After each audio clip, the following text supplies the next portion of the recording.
தேங்காய் வாங்க போனவரை இன்னும் ஆளை காணா. எங்க போய் தொலைஞ்சாரோ தெரியல. எரிச்சலா வருதுமா இந்த மனுஷனை வச்சுக்கிட்டு. வந்துட்டாரு, நீட்டி நெளிச்சுதான் வருவார் அப்படி நாட்டாம கணக்கா.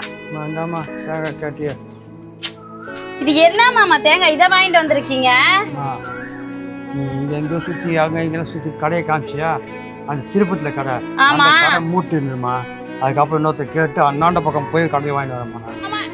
இங்க போறப்ப அத்தனை தடவை காமிச்சேன். மண்டே பூம்பு மாடு மாதிரி ஆட்டினீங்கல்ல, பேசாண்டு வர வேண்டியதானே. இந்த தேங்காய் என்னன்னு பார்த்து உங்களை முழு தேங்காய் தானே வாங்கிட்டு வர சொன்னேன். ஒரு தேங்காய் 40 ரூபா சொல்றேன். 30 ரூபா கொடுத்துட்டு ஒரு 10 ரூபா கூட இல்லையா? வெறுங்காய வீசிட்டு தான் மக வீட்டுல நீங்க வருவீங்களாக்கோ. போய் உட்காருங்க போங்க.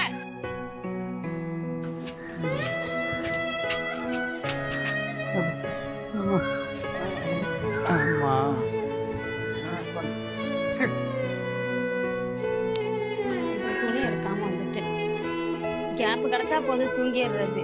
மாமா மழை திருப்பி தூத்த போடுது, துணியெல்லாம் அள்ளிட்டு வந்து வீட்டுக்குள்ள வைங்க. உங்க மகன் வர நேரம் உள்ள வாங்க, வெளியில உட்கார வச்சுட்டு அதுக்கு ஒரு சண்டை இருக்கிற